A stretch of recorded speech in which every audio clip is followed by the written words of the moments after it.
A Series of Arguments by T.M. Gadomski. Characters are Jonathan Witkowski. John is a college-age, stubborn, and a good friend, the boyfriend of Fiona. Fiona O'Kenny. Fee is 2 years older than her boyfriend John. She's self-conscious, strong, and kind-hearted. Maria Buck. Mara is college-aged, funny, sweet, and strong-willed. She has an emotional and physical attachment issue, but is resilient. Jimmy Robertson. Jimmy is college-aged and usually in a good mood. Jack Witkowski. Jack is John's kind, pessimistic, and loving father. Doctor. Doctor is relaxed and professional. Casey Ramos. Casey is independent. Location, Witkowski home in Gull Bay, North Fork, Long Island. Carlin University of New Brighton, Connecticut. Time, mid to late 2010s. Act 1, Scene 1. Opening up. At Rise. Evening. Jonathan and Fiona sit on the bed. Jonathan is wearing jeans, a theater production t-shirt, and Converse sneakers. Fiona wears a rock band t-shirt, skinny jeans, Converse sneakers, and many rubber bracelets. I don't understand why you think that movie's so funny. It's comedy gold. He's got no arms, no legs, and he's still trying to guard this bridge. The other guy goes, "You can't stop us. You have new arms." And he freaking says, "It's only a scratch." You're ridiculous. I didn't write it. No, but you're still laughing at a scene that was written decades ago. Comedy gold is comedy gold. I will laugh at that scene forever.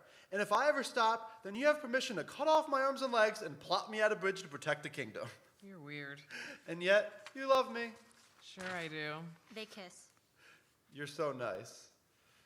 There's actually something I want to talk about. Oh gosh, what did I do? No, it's not like that. Just, give me a minute. I need to breathe. You're okay. John, what is it? I need to tell you, but I don't know how you'll react. Just tell me. Okay, gosh, here it goes. So, since I was little, every now and then I would dress up in female clothes. And I don't really know why or how it started, but it's just something I did. It's not weird or anything. It's just something that sort of started, and I still do it, and have a bunch of clothes here, and I just like dressing up and like how it feels. Breathe. I just really wanted to tell you and get it off my chest. I was so nervous. I don't know why, because I know you wouldn't hate me for it, but yeah. Look, it's okay. You're fine. I'm fine. Just breathe and relax. I'm here for you. And you're right, it doesn't bother me. If that's what you like to do, then you're free to do it. Thank you. That means a lot. Honestly, I feel a lot better telling you. It feels like the biggest weight in the world has been lifted from me. So, thank you. I told Maria, too. I mentioned the idea to her as if it were like somebody I saw online, and she started talking about how hard it can be for people like them, and how her cousin actually used to dress up. And, well, that's when I knew it was okay to tell her. The only reason I told her first is because I was less nervous opening up about it around her. I think I was more nervous about you because you mean so much to me. Plus, I wanted her to help me figure out how to tell you. We decided it was just best for me to come out and say it. Yeah, I get that. Well, I'm here for you. What time's the movie? 8:32. Well, I hope you can fly because it's 8:20. Crap, they're gonna be waiting for us. Scene 2. Moving picture. Night. Jonathan, Fiona, Maria, and Jimmy are leaving the movie theater. Maria wears a theater production hoodie and skinny jeans. Jimmy is wearing pants and a team jersey. I think I would have liked it better if I saw the first movie. You didn't see the first movie but still came to this one? It's just an action movie. I didn't think it was that serious. I still liked it. I think the last one was better, but this was still good. Yeah, but we learned so much about Marshall's character this time, and he's always been my favorite. Give someone a gun and a British accent and they're your favorite. You only met me a year ago. You don't know my life. No, but we've all seen the posters in your room. Okay. Let's all just get home. Weekend's over and I have an 8 a.m. Agreed. My 9:45 is a pain, and I still have a paper to do. Well, I don't have to get up early, but I am driving home tonight, so there's that. Ugh, it's not even an hour back. Aw, come on, it's a lot of work. Fade to black. Scene 3. It never came up. Daytime. Jonathan and Jack sit at a dining table opposite one another. Throughout the scene, they read notes and type. I was almost in that. You, what? You were almost in West Side Story? That's my favorite musical. Why didn't you ever tell me? I don't know. Never came up, I guess. I've been acting since like 4th grade, and you never thought to tell me. I knew you did Damn Yankees in high school, but I thought that was it. Oh, nope. I was in Damn Yankees, Oklahoma, Guys and Dolls. I did some in college, too. Over a decade of acting, and I'm just finding this out now. I guess we're more similar than I thought. They both take a sip of water and move their papers in the exact same manner. How's the play coming anyway? Good. I'm just a bit stressed out about Fee and school, you know? Anything you want to talk about? You know I'm here if you want to. I know, yeah, but I'll be fine. It's not a big deal. Okay. Oh, don't forget your doctor's appointment is soon. Oh, crap. Yeah, I should get there early to check in. Scene 4. Pain. Jonathan sits in the patient chair in the bright exam room. The doctor enters. Hi, John. How are you? Well, I'm alive, so that's good. Yes, it is. Just a checkup today, right? Yep. Anything new recently? Have you been sick? Any injuries? Pain? Scene freezes, sans Jonathan. It dims. Lights on Jonathan. Pain is a 4-letter word I cannot define. Is it the loss of a friend or a pet or the gain of a disease they just don't know how to cure yet? People have told me to numb the pain and take a drink, but why? The Southern brings me no comfort, and the Sobieski doesn't calm the Polak in me. The wild turkey does not set me free. But that's because I haven't tried it yet. And I won't. I will not fall into that addiction, whether there's pain or folly, prickers on the holly, or whatever may seize the day. I will not fall into that addiction. But that does not mean there is not another one there. Just because you cannot see my affliction does not mean there is no attrition, does not mean my addiction is fake. Just because I don't drown my sorrow in 80 proof or numb the pain with speed as if I'm in the fast lane does not make my addiction fake. And though I won't tell you what, I will tell you it is warranted. I will not apologize for my decision. My addiction has ruled me for a decade or more, but after this day I say no more. Though I said it before, I won't be my own whore. I will not sell myself to this addiction to gain a little pleasure. Scene unfreezes. Lights back up. No, nothing serious. Good to hear. Let me just look at your file. No surgeries or anything since we last saw you. That's good. Oh, right, you're allergic to penicillin. What an allergy. Shots are good. Okay, so where? Fade to black. Scene 5. Lunch. Midday. Jonathan and Fiona are making lunch and having fun. They are both wearing rock band t-shirts. Okay, now I need a bowl, the sriracha, and mayo. Okay, what else? Lettuce and carrots. Which carrots do you want? She shows him the large full-size carrots and a bag of julienne carrots. Fee, which of those are going to fit in the wrap? Well, I don't know. You could chop it up. Grab the chicken we grilled before.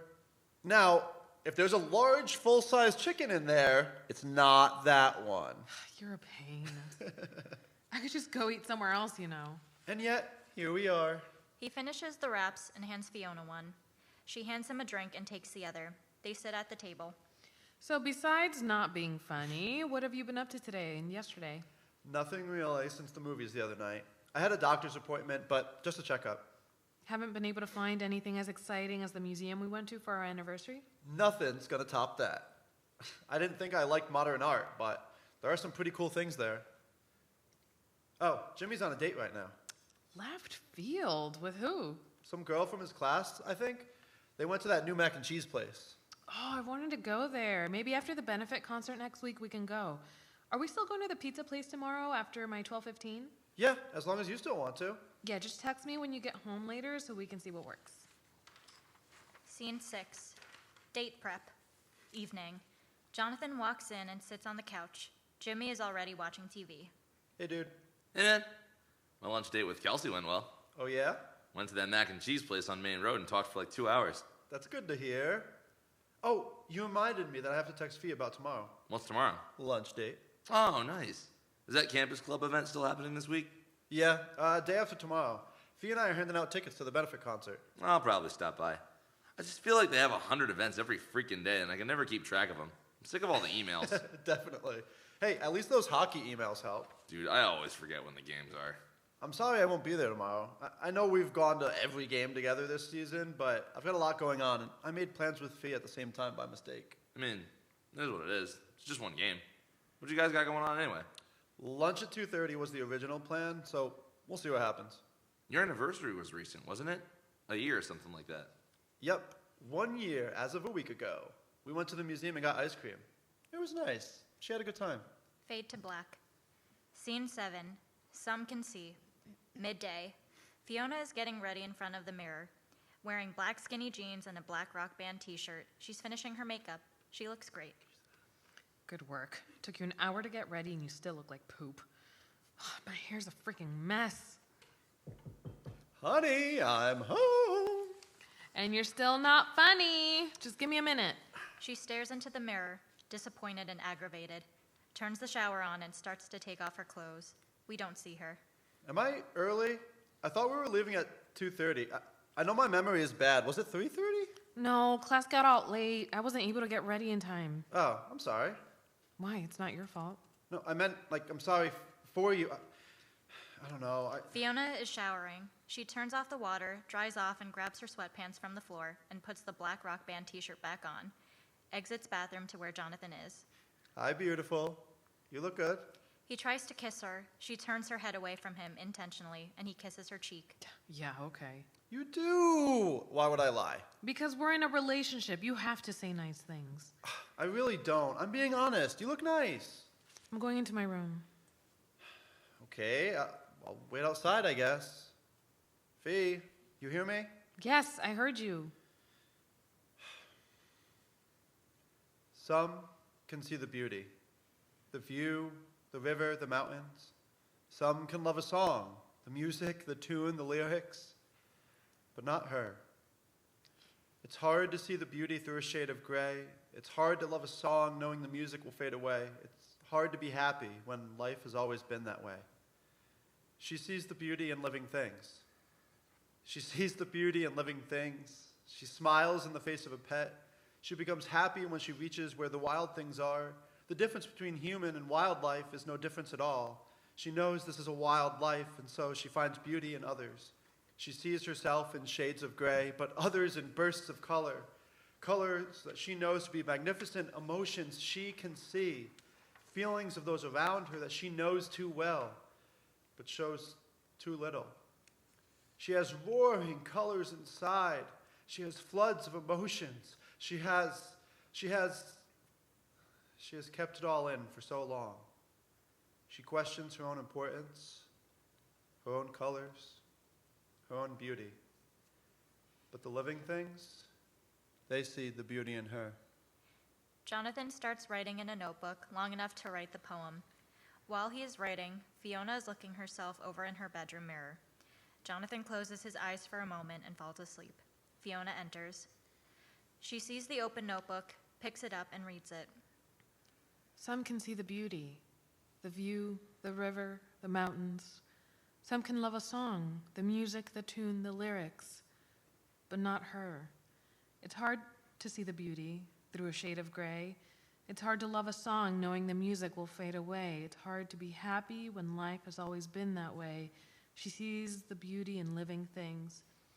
She sees the beauty in living things. She smiles at the face of wild creatures, but she does not smile at me. Not as often as I would like. She does smile at me, but not always when I assume she might. She smiles when I'm a fool and when she really feels the love, but not as often as I'd like. I don't need her to smile because of me. I don't want her to smile just in life, at the little things, the small joys, the things that go right. To really smile, not just because of the situation, but because of how things are, because of what it means to be. I don't need her to smile because of me. I want her to look in a mirror and smile at what she sees. Fiona puts the notebook down. She takes a moment to think, sits on the couch close to Jonathan, kisses his cheek, and lays her head on his chest. Fade to black. Scene 8. Viewpoints. Afternoon. Jonathan and Fiona are walking to the pizza place. Do you want to eat there or pick it up? We can eat there. Okay. Once there, they find seats outside. I'll go in and get it. Cheese slice? Yeah, huh? Okay, be right back. A moment later. So, Oh, God. no. As I was saying, can we talk about NFEM stuff again? I guess. We don't have to. It's fine. It's just, for a long time, it's been really hard for me. I've always been scared about telling anyone, and even though I've told a bunch of my friends now, I'm still not comfortable with it. Has something in particular Has something in particular stopped you? Reading awful comments online about other people, worrying about what people I know would say to me or about me. It's just that dressing up and being female has always been fun and comfortable and different, but over the past 10 years, I've struggled with it a lot. When I was younger, I hated myself for it sometimes. Now, today, I still feel like that every now and then, and I don't know how to fix it. At times, it feels like an addiction that I've tried to get away from, but can't. I didn't know that it was hurting you so much. I sort of thought you went through this already and accepted it. You don't really talk about it all that much. I feel like if I do talk about it, people will get bored or not care or just be worried about the things in their life. Is it something you want to stop? No, maybe. I don't know. I've hidden it for so long and I've let it control me and it hasn't gotten any better. That's why I'm trying to be more open. I figure if I tell people close to me and try to dress more in public, then maybe I'll feel better. And if I feel worse, then I know for sure that it's something I want gone. Yeah. Fade to black. Scene 9. Free. Jonathan is alone. It whispers in my ear, yes. It whispers in my ear, do it. It whispers so much that I do as it says. My addiction is a pushy thing. I stayed up sleepless from a day full of mistakes that was fueled entirely by its persistent call. I took a long, long shower hoping to wash it away, but I couldn't. I lied on my bed staring at a single star hoping to wish it away, but I couldn't. I woke up the next morning. I grabbed a bucket, I grabbed a lighter, and I gathered everything that had fueled my addiction for almost 10 years. I went to the woods and I burned it. As the product burned, so did the bucket, because plastic is all we had, and even when things are going as planned, they don't go as planned. I fit it all in a bucket somehow. My thoughts, my broken conscience, everything that had fueled my hunger and quenched my thirst. I went inside and washed my face. I went inside and washed my hands. I washed my hands of this parasite that fed off my mind and body for so long, but this was not the first time I used fire to stop my addiction. Once I took fire to it in the woods and down the street, but once again it looked to feed. And the time before that, I threw it away and cried to myself as I put heat into my wrist because I thought maybe a little pain would make me realize my mistake. But finally, there it was. Burned in the woods, pile of yes, and finally, and today's going to be great, a pile that not so long ago made my emotions wild, made my head spin, a pile not so long ago that would excite me when it came in. Now it lies there, fire to the flame of my addiction, from addiction to ashes, from I hate myself to maybe I've done something right. This time the fire has done its job. This time I have done my job. This time my addiction's job is done. This time I am free. Fade to black. Scene 10. Happy. Night. Jonathan enters. He and Fiona are preparing to watch their favorite TV show. They're gathering blankets, snacks, and pillows. Today was fun. Agreed. I haven't been to Anthony's Pizzeria before. It was great. Plus, walking there was such a good idea. It was nice. That's me. Always coming up with $1 million ideas. Okay, think I got everything. I'm so ready for this episode. Last season wasn't that good, but I'm really enjoying this one. Yeah, I agree. And tonight, we see what Carl did to Jones. Carl definitely has him locked in the hotel room or something like that. I don't know. I mean, that dark spirit was pretty close. It could have gotten him before he could do anything to Jones. Oop, starting. Tonight's program is rated TVMA. It contains adult language, sexual situations, and intense violence. Viewer discretion is advised. My three favorite things. This is American Affliction. Fade to Black. Scene 11, Different Love. Midday. Jonathan and Fiona are working at a university. They sit at a table handing out tickets to the benefit concert. Maria, Jimmy, and Casey attend as well.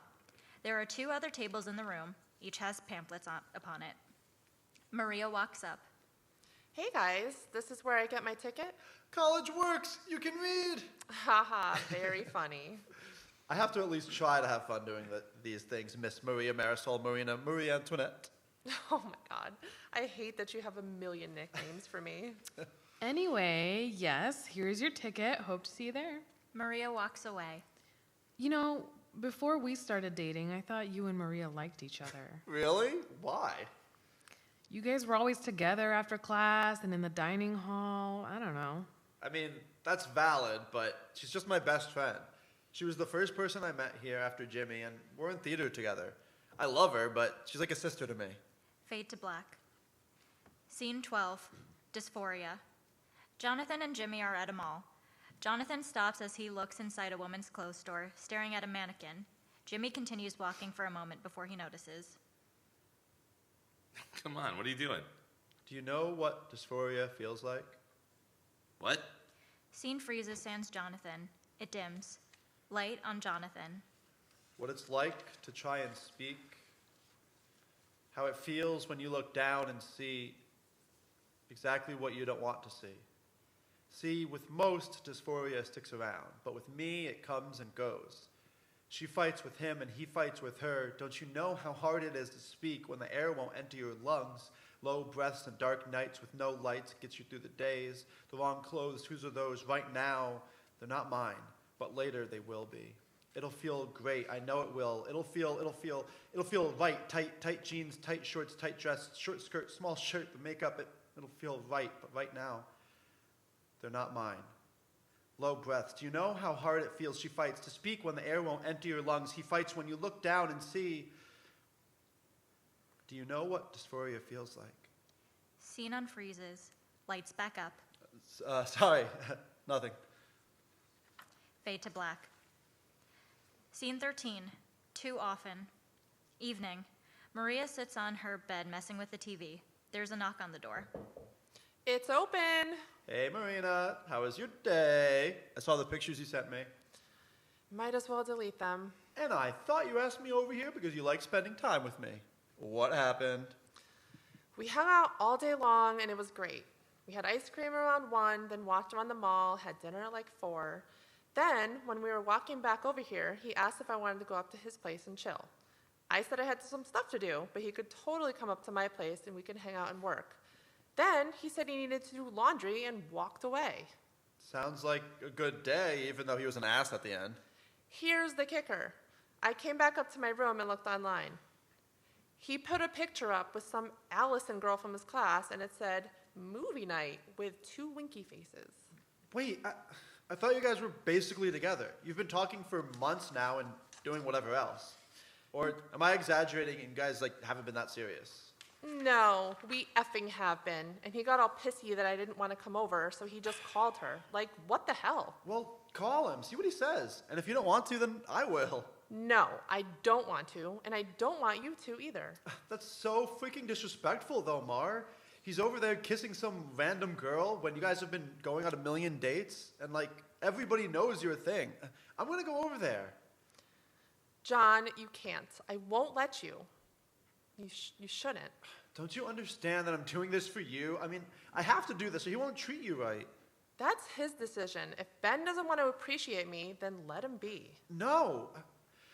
I'm going over there, Maria, okay? Maybe you don't want me to, but this is the second guy this semester that just pushed you off to the side when he didn't get his way. I'm just going over there to talk to him, but if he gives me a problem, I'll be glad to show him what's what. And you know, I came here to hang out, but maybe I'll just go home, like back to Gull Bay. It's only an hour away, and I was going to go anyway. Why do you always do this? You're supposed to be my best friend, but you never listen to me. You have to let me make my own mistakes. I get worried for you sometimes. You just keep trying to prove you can protect me. It's okay, I get it. Guys are jerks, and you're always right. Mar, are you kidding me? Look, you're a great freaking person, okay? You're pretty, smart, funny, and a great actor. The guys you keep getting involved with just aren't the right ones. They keep on turning out to be assholes. Look, I'm here for you, okay? But if you won't stand up for yourself, then I will. I thought you cared about me, but you keep distancing yourself. If you keep acting like this, I don't know, John. Just leave. Jonathan exits, slamming the door. Ask me if I love her, and I'll smile. Ask me if we fight, and I'll smile. She deserves a throne, but sits in a chair. She deserves a prince, but too often kisses frogs. She needs a best friend, but too often she has me. She needs someone to talk to, but too often I'm stressed about everything, wishing for better days, wishing I knew what to say. We argue and become frustrated. I love you, I yell at her in my head. But we're too bothered by the rudeness in what was said. Being 100% honest can be a bitch, but she was one of the first people to know it all. I try to make her as happy as I can, but how happy can I make someone if I'm a sad man? Too stressed, too often, I don't know what to do. I'm disappointed and sad, but I just want to be close to you, closer and closer. I don't know what I should do, but I know when you're happy, I'm happy too. Fade to black. Scene 14, skin, night. Jonathan in his room, wearing gym shorts, starts dressing in a bra and top, then takes it off and puts on a t-shirt. Again starts dressing in a bra and a top, then takes it off again. Jonathan, frustrated, sits. On the floor, there is an array of masculine and feminine clothes. He has been crying, red-faced. This thing tears at me from the inside. It rips at every inch of my skin, the skin that I don't feel comfort in, starts in my chest or in my head. I can't tell anymore, but it shreds me up. This addiction is destroying me. My body, it's playground, but I need restoration or resurrection. This repetition is killing me. Twisted state of mind, this twisted state of mind. The triggers are everywhere. This addiction of mine is a loaded gun, and every time I feed into it, I end up dead and disappointed on the floor, hurting myself more than before. I wish I could go back to before the first time, before the first thought. Make it go away or make it full force. Just don't leave me in between. Don't leave me in the middle. I am powerless in the middle. This thing tears at me from the inside. It rips at my skin. The skin I am torn apart within. Fade to black. Scene 15, tell me. Jack is sitting at the dinner table, working. Jonathan enters, looking lost, heartbroken, empty. Dad? Can we talk? Yeah, just a minute. I don't feel good. Like head, stomach, where? Nothing feels right. Things aren't like they used to be. I don't want to wake up in the morning. I feel like I can't get out when I do. I don't see myself in the mirror anymore. I just feel so lost. It's not right. It's not right. John. It hurts so bad. Scene freezes, sans Jonathan. Scene dims. Light on Jonathan. Tell me it's not depression. Tell me that when I go through tissues like seconds that there's no need to cry. Tell me that crying myself to sleep and waking up the next morning still crying is something I'll get over. Tell me it's not depression. Tell me that because I didn't go to the doctor to hear them say it can't really be depression. Explain to me how the marks on my wrist can multiply, but you can still say everything's okay. Tell me it's not depression. Tell me that 3 months of wanting to be nowhere is not depression. Not somewhere else, not just not here. I want it to be nowhere. Because nowhere means no people, means no pain, means no here. Tell me that's not depression. How can a young man drown in his tears while hugging his father, telling him it just hurts so bad? Tell me why I asked him to make it stop. But we both know he couldn't, and we both cried. Tell me it's not depression. Scene unfreezes. To Jack, Jonathan continues. Tell me it's not depression. How after 2 years, I'm still crying as I say this. Tell me that it's not depression. Explain to me why posters are precisely placed to perfectly protect me from the holes I left there with damaged feet and fists and a damaged heart. Tell me that 3 months of suicidal thoughts was normal. Tell me that it's not what I think it is. Explain how I was done for so long and 2 years later, one day almost killed me with a new pain. Why a month ago did I stare at the bottles in my closet and wonder why I didn't empty them into my body to cleanse this new pain. Tell me that it's not what I think it is. Help me understand why I called my best friend and told her I wanted to hang out when the day hadn't even begun and I wanted her to be my net. Because no matter how many nicknames, a best friend is a best friend who will save you. Tell me that it's not what I think it is. Explain to me why I cried and I thought, please, tell me it's not depression. Please make it stop. Make it stop. Please, Dad. I want to. I don't know how. Fade to blackout. Intermission.